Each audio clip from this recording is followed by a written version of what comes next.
નમસ્કાર, હું છું માર્ગી. આપની સાથે હેડલાઇન્સમાં જોઈએ કેટલાક મહત્વના સમાચાર. ભારતીય પર્યાવરણવિદ અને શિક્ષણવિદ સોનમ વાંગચુકને ટાઈમ મેગેઝિન દ્વારા 100 મોસ્ટ ઇન્ફ્લુએન્શિયલ ક્લાઇમેટ લીડર્સ 2025ની યાદીમાં સ્થાન મળ્યું છે. મેગેઝિને લદ્દાખમાં પાણીની સમસ્યા હળવી કરવા બદલ તેમને સન્માનિત કર્યા છે, જ્યાં તેમણે કૃત્રિમ ગ્લેશિયર બનાવવાની ટેકનિક શોધી હતી. તેમના પત્નીએ કહ્યું કે દુનિયા તેમને પ્રભાવશાળી માને છે અને સરકાર તેમને એન્ટી નેશનલ કહે છે. નેધરલેન્ડના મિડરેનમાં રેલવે ક્રોસિંગ પર ટ્રેન અને ટ્રક વચ્ચે એક ગંભીર અકસ્માત સર્જાયો હતો, જેની સમગ્ર ઘટના સીસીટીવીમાં કેદ થઈ છે. અકસ્માતમાં કુલ 5 લોકો ઇજાગ્રસ્ત થયા છે. ઘટના સમયે ફાટક પરના બેરિયર્સ બંધ થઈ જતા ટ્રક ટ્રેક પર ફસાઈ ગયું હતું અને પાછળથી આવતી ટ્રેન ટ્રક સાથે ધડાકાભેર અથડાઈ હતી. ઘટનાને પગલે વિસ્તારમાં તાત્કાલિક ટ્રેન સેવાઓ સ્થગિત કરાઈ છે અને ઇજાગ્રસ્તોને સારવાર માટે હોસ્પિટલ ખસેડાયા છે. રાષ્ટ્રીય સુરક્ષા સલાહકાર અજીત ડોભાલે ભારપૂર્વક જણાવ્યું છે કે ભારતમાં આતંકવાદનો અસરકારક રીતે સામનો કરવામાં આવ્યો છે. પાકિસ્તાનના પ્રોક્સી યુદ્ધનું ક્ષેત્ર રહેલા જમ્મુ અને કાશ્મીર સિવાય આખો દેશ આતંકવાદી હુમલાઓથી સુરક્ષિત રહ્યો છે. દેશના આંતરિક વિસ્તારોમાં છેલ્લી મોટી ઘટના 2013માં બની હતી. ડોભાલે વધુમાં જણાવ્યું કે ડાબેરી ઉગ્રવાદ 2014ની તુલનામાં 11%થી વધુ ઓછો થઈ ગયો છે. સૌરાષ્ટ્રના રાજકારણમાં ગરમાવો આવ્યો છે. પાટીદાર અનામત આંદોલનથી સક્રિય રહેલા જિગીશા પટેલની આપમાં એન્ટ્રીથી ગોંડલ બેઠક પર રાજકીય સમીકરણો બદલાયા છે. ગોંડલ બેઠક જ્યાં 1990થી પટેલો ધારાસભ્ય નથી બન્યા અને જે ક્ષત્રિય નેતાઓના વર્ચસ્વને કારણે સંવેદનશીલ માનવામાં આવે છે, ત્યાં જિગીશા પટેલે પડકાર આપવાની તૈયારી દર્શાવી છે. તેઓએ આપમાં જોડાયા બાદ તરત જ ગોંડલમાં એક કાર્યક્રમ યોજ્યો હતો. ગીર સોમનાથના ઉના તાલુકામાં મોડી રાત્રે વરસેલા ધોધમાર કમોસમી વરસાદથી જળબંબાકારની સ્થિતિ સર્જાઈ છે. સનખડા, ખત્રીવાડા અને સુલતાનપુરા સહિત 3 ગામો સંપૂર્ણપણે સંપર્ક વિહોણા બન્યા છે. ભારે વરસાદને કારણે રાવલ, રૂપેણ અને માલણ નદીઓમાં ઘોડાપૂર આવ્યું છે, જેના પાણી ખેતરોમાં ઘૂસી જતા ઊભા પાકને મોટું નુકસાન થયું છે. ગ્રામજનો જીવના જોખમે ટ્રેક્ટરમાં અવરજવર કરવા મજબૂર બન્યા છે.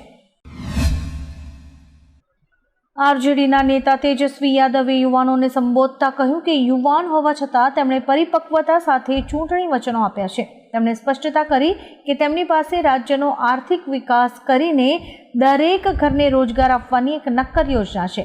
તેમણે કહ્યું, હું તમને કહીશ કે ઘરે બેઠા નોકરી કેવી રીતે મેળવવી. યુવાનોને રોજગાર માટે સ્થળાંતર ન કરવું પડે તે માટે શૈક્ષણિક સંસ્થાઓ અને ઉદ્યોગોને સ્થાપિત કરીશ. આંધ્રપ્રદેશના શ્રીકાકુલમ સ્થિત કાસીબુગ્ગા વેંકટેશ્વર મંદિરમાં આજે દેવઉઠી એકાદશી દરમિયાન ભાગદોડ મચી જતા 9 લોકોના મોત થયા છે અને અનેક શ્રદ્ધાળુઓ ઘાયલ થયા છે. મૃતકોમાં મોટાભાગની મહિલાઓ છે. પ્રાથમિક માહિતી મુજબ ભારે ભીડને કારણે મંદિરની રેલિંગ તૂટી પડી, જેના કારણે આ ગમખ્વાર દુર્ઘટના સર્જાઈ છે. ઘાયલોને તાત્કાલિક સારવાર માટે હોસ્પિટલમાં ખસેડાયા છે. ઓસ્ટ્રેલિયા પ્રવાસમાં ભારતના ખરાબ પ્રદર્શન બદલ કોચ ગૌતમ ગંભીર ટીકાઓનો સામનો કરી રહ્યા છે. ઓસ્ટ્રેલિયાના ભૂતપૂર્વ ઓપનર ફિન્ચે કહ્યું કે ગઈકાલની મેચમાં અર્શદીપનો સમાવેશ ન થવાથી તેમને આશ્ચર્ય થયું. અશ્વિને પણ અર્શદીપને બાકાત રાખવા પર નારાજગી વ્યક્ત કરી છે, તો બીજી તરફ ચાહકો આ વાતનો વિરોધ કરી રહ્યા છે. તેમનું કહેવું છે કે અર્શદીપના સ્થાને હર્ષિતે ગઈકાલે બેટથી શાનદાર પ્રદર્શન કર્યું હતું અને ગંભીરનો નિર્ણય સાચો હતો. બીજેપી સાંસદ પ્રવીણ ખંડેલવાલે કેન્દ્રીય ગૃહમંત્રી અમિત શાહને પત્ર લખીને દિલ્હીનું નામ બદલીને ઇન્દ્રપ્રસ્થ રાખવાની માંગણી કરી છે. ખંડેલવાલના મતે દિલ્હીનો ઇતિહાસ પાંડવ કાળ સાથે જોડાયેલો છે અને ઇન્દ્રપ્રસ્થ નામથી ભારતની સનાતન પરંપરા પ્રતિબિંબિત થાય છે. તેમણે જૂની દિલ્હી રેલવે સ્ટેશનનું નામ ઇન્દ્રપ્રસ્થ જંકશન અને દિલ્હી એરપોર્ટનું નામ પણ ઇન્દ્રપ્રસ્થ આંતરરાષ્ટ્રીય એરપોર્ટ રાખવાનો પ્રસ્તાવ મૂક્યો છે. રાજસ્થાનના કોટા જિલ્લાના ઇટાવા ક્ષેત્રમાં એક દર્દનાક માર્ગ અકસ્માત થયો છે, જેમાં શાળાના બાળકોથી ભરેલી વાનને એક તેજ રફતાર બોલેરો કારે જોરદાર ટક્કર મારી હતી. આ ભયાનક દુર્ઘટનામાં ઘાયલ થયેલા માસૂમ બાળકોમાંથી 2 બાળકોએ ઇટાવા હોસ્પિટલમાં દમ તોડ્યો, જ્યારે અડધો ડઝનથી વધુ ગંભીર ઘાયલ બાળકોને વધુ સારવાર માટે કોટાની MBS હોસ્પિટલમાં શિફ્ટ કરાયા છે. IMDની આગાહી મુજબ આજે રાજ્યના ઘણા જિલ્લાઓમાં વરસાદની શક્યતા છે. ગીર સોમનાથ, દીવ, અમરેલી અને ભાવનગરમાં ભારે વરસાદની સંભાવના છે. આ ઉપરાંત દક્ષિણ ગુજરાતના ભરૂચ, સુરત, વલસાડ, નવસારી, તાપી, ડાંગ, દમણ અને દાદરા નગર હવેલીમાં પણ ભારે વરસાદની શક્યતા છે. આ વરસાદ અરબી સમુદ્રમાં બનેલા ડિપ્રેશનને કારણે થઈ રહ્યો છે. આજે સૌરાષ્ટ્ર અને દક્ષિણ ગુજરાતમાં ભારે વરસાદ, જ્યારે કે અન્યત્ર હળવા વરસાદની આગાહી કરાઈ છે. ગુજરાતમાં આગામી 3 દિવસ સુધી કમોસમી વરસાદનું સંકટ યથાવત રહેશે એવી આગાહી IMDએ કરી છે.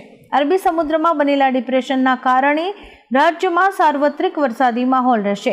ખાસ કરીને દક્ષિણ ગુજરાત અને સૌરાષ્ટ્રમાં ભારે વરસાદની આગાહી કરાઈ છે, જ્યારે કે અમદાવાદ સહિત મધ્ય ગુજરાતમાં સામાન્ય વરસાદ પડવાની સંભાવના છે. આગામી 3 દિવસ સુધી રાજ્યમાં ભારે વરસાદની શક્યતા હોવાથી ખેડૂતોને સતર્ક રહેવા માટે જણાવાયું છે.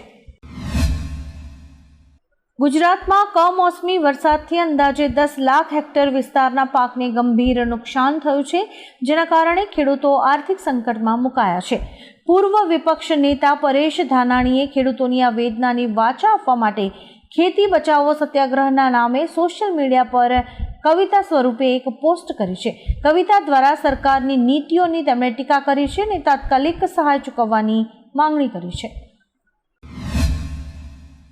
હરમનપ્રીત કૌરની કેપ્ટનશીપમાં ભારતીય મહિલા ક્રિકેટ ટીમે ઓસ્ટ્રેલિયાની મજબૂત ટીમને સેમીફાઇનલમાં હરાવીને ઇતિહાસ રચ્યો છે અને વર્લ્ડ કપ 2025ની ફાઇનલમાં પ્રવેશ કર્યો છે. 339 રનના રેકોર્ડ લક્ષ્યનો પીછો કરીને જીત મેળવતા ટીમે 19.85 કરોડ રૂપિયાની ઇનામી રકમ સુનિશ્ચિત કરી છે. જો ફાઇનલમાં ભારત દક્ષિણ આફ્રિકાને હરાવશે તો ટીમને લગભગ 39.70 કરોડની વિશાળ રકમ મળશે. તાન્ઝાનિયામાં સરકાર વિરુદ્ધ લોકો રસ્તા પર ઉતરી આવ્યા છે. વિરોધ પ્રદર્શનમાં 700 લોકોના મોત થયા હોવાનો ગંભીર દાવો કરાઈ રહ્યો છે. રાષ્ટ્રપતિ સામિયા સુલુહુ હસને તાજેતરમાં મુખ્ય હરીફોને જેલમાં ધકેલી દીધા અથવા ચૂંટણી લડવા પર પ્રતિબંધ મૂક્યો છે, જેના કારણે હિંસા ભડકી ઉઠી છે. સરકારે ઇન્ટરનેટ બંધ કરીને કર્ફ્યુ લાદ્યો હોવા છતાં હજારો વિરોધીઓ વિરોધ પ્રદર્શન ચાલુ રાખી રહ્યા છે. અમેરિકાના પ્રમુખ ડોનાલ્ડ ટ્રમ્પના શાસન દરમિયાન વિદેશી નાગરિકો પ્રત્યેની નીતિ કડક બની છે. જાન્યુઆરીથી ઓક્ટોબર 2025ના અંત સુધીમાં વિવિધ માપદંડો પૂરા ન કરવા બદલ 2790 ભારતીય નાગરિકોને અમેરિકાએ સ્વદેશ પરત મોકલ્યા છે. વિદેશ મંત્રાલયે આ આંકડા જાહેર કર્યા છે. જો કે કડક નીતિના કારણે ગેરકાયદેસર ઘૂસણખોરી કરતા ભારતીયોની સંખ્યામાં 62% જેટલો મોટો ઘટાડો નોંધાયો છે. એશિયા કપ જીત્યાના 1 મહિના પછી પણ ટ્રોફી ન મળતા BCCI અને પાકિસ્તાનના મોહસિન નકવી વચ્ચે વિવાદ ચાલી રહ્યો છે. BCCIને આશા છે કે ટ્રોફી આગામી 2 દિવસમાં મુંબઈ હેડક્વાર્ટર ખાતે પહોંચી જશે. જો પાકિસ્તાન ક્રિકેટ બોર્ડના અધ્યક્ષ મોહસિન નકવી તરફથી કોઈ ઉકેલ નહીં આવે તો ભારતીય બોર્ડ 4 નવેમ્બરથી દુબઈમાં શરૂ થઈ રહેલી ICCની બેઠકમાં મામલો ઉઠાવશે. આવા જ કેટલાક રસપ્રદ સમાચારો નિહાળવા માટે અમારી YouTube ચેનલને લાઇક, શેર અને સબસ્ક્રાઇબ કરો અને જોતા રહો હેડલાઇન્સ.